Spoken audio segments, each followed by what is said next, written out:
Здравейте, днес караме, може би, един от най-маняшките автомобили на пазара в момента. Това е новото Mini, след неговия фейслифт, в версия John Cooper Works. И то не каква да е версия John Cooper Works, а с ръчни скорости. Уточнявам го, защото това за този автомобил е изключително важно.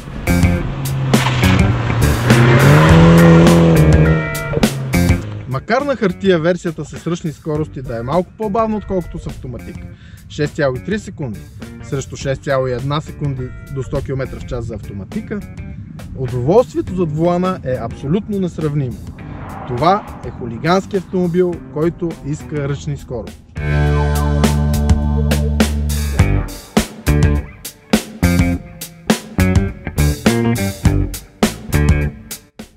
Казах фейслифт. Гледате го и едва ли намирате някаква разлика с предишното Mini. Разликата се крие тук за този фар. Дългите светлини вече имат матрична функция, т.е. не е необходимо да късите дългите светлини, когато карате междуградски път, няма да заслепите никого. Другото ново нещо в модела е ето това. Това е новата емблема на Mini. За да видите каква е разликата, може да отворите предишния тест на Mini John Cooper Works в скорост.info и да ги сравните. Най-големият акцент на фейслифта са възможностите за индивидуализация и тези по-маняшки чисто мини неща, като този Union Jack тук в задните светлини. Има известни промени в интериора при фейслифта на новото Mini. Те се изразяват най-вече в ето тези графики за горивото, които преди бяха на едни пластмасови чертички. Сега е станал дигитален изгледа им.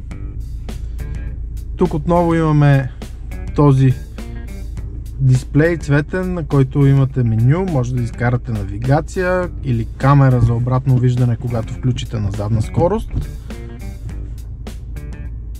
Отново Mini залагат на тази цветомузика, така да я кажа, която лично на мен не ми е по вкуса. Като сменяте режимите, тук се сменят цветовете. Ето сега минаваме на спортни свети в червено, иначе някакси розовее. Нормален жълто, екологичен зелено. В общи линии това е. Един от новите акценти при фейслифта е ето този Union Jack тук, който вече свети, при това в различни цветове в зависимост от избраният режим. Иначе в техническо отношение колата е абсолютно същата. 231 конски сили от 2 литров 4-цилиндров двигател, предно предаване, ръчни скорости, убийствен кеф за шофиране.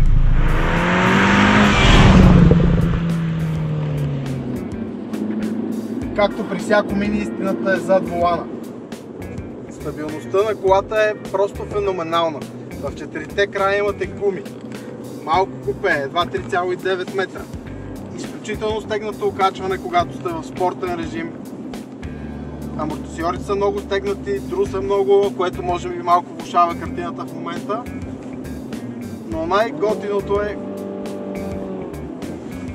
когато дадете газ и отпуснете рязко и започне да ви пука от тази посока.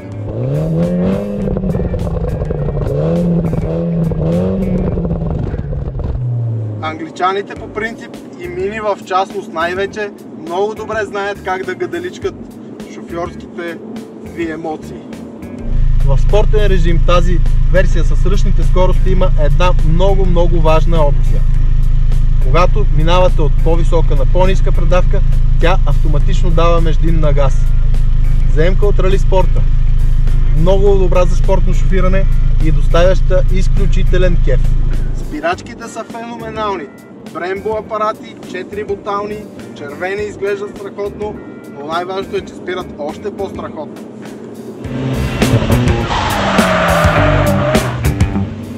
Директността на волана е страхотна, както може да видите тук, заобикаляйки тези дупки. Супер прецизна. Няма никакъв правилен ход във волана. Накъдето го насочите, натам завива колата. И завива без никакво заклащане, като на релси. Окачването е невероятно твърдо, макар вече да е адаптивно и да може да има малко по-комфортно возене в нормален режим. Разполагате и със спортен, който го стяга и започва да прилича малко на онова дивашко старо мини, което след повече от 10 години все още е в сърцето ми и за съжаление това не се доближава до него по усещане за волана и по спортна тръпка. Това може би е по-добро, може би е по-бързо, със сигурност е по-мощно, но не е толкова буйно и неопитомено, както беше предишно.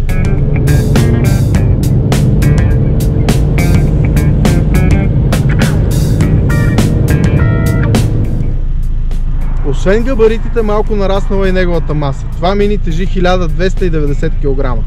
Това е с около 90 кг повече от неговия предшественик. Може и да не звучат много, но когато шофирате зад волана се усещат повече. Няма онази първичност, няма онази директност. Може би се чудите каква е причината мини да си вкарат такъв автогол и да омекотят и да направят доста по-питомна тази нова версия на Polygon от John Cooper Works. Ами причината е може би чисто маркетингова. Предишния модел го купуваха едва 5% от клиентите на Mini, просто защото беше твърде хард. Явно са решили, че трябва да го продават повече. Въпросът е как ще компенсират тези 5% за клети автомобилни фенове, за които този модел е натежал и омекнал. За всички останали винаги е имало Cooper S. Предостатъчно мощен, предостатъчно приятен за каране. Но който искаше нещо повече, нещо истинско, нещо толкова близко до ралито, вече няма да го открие в този автомобил.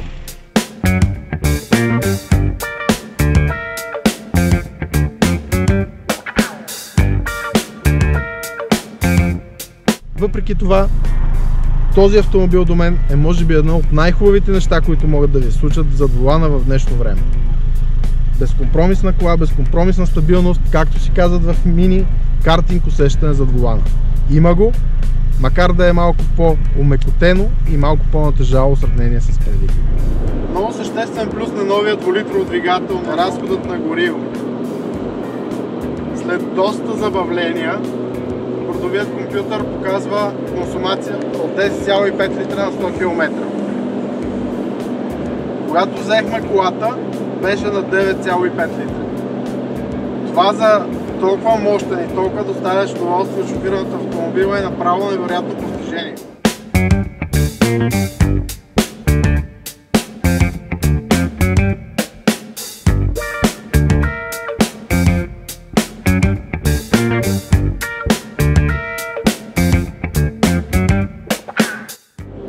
Вижте още тестове на страхотни коли на скорост.info.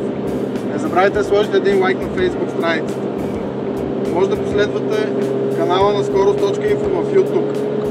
Натиснете червения бутон да се абонирате. Има ни и в Instagram и там може да ни последвате. Най-интересното те първо предстои.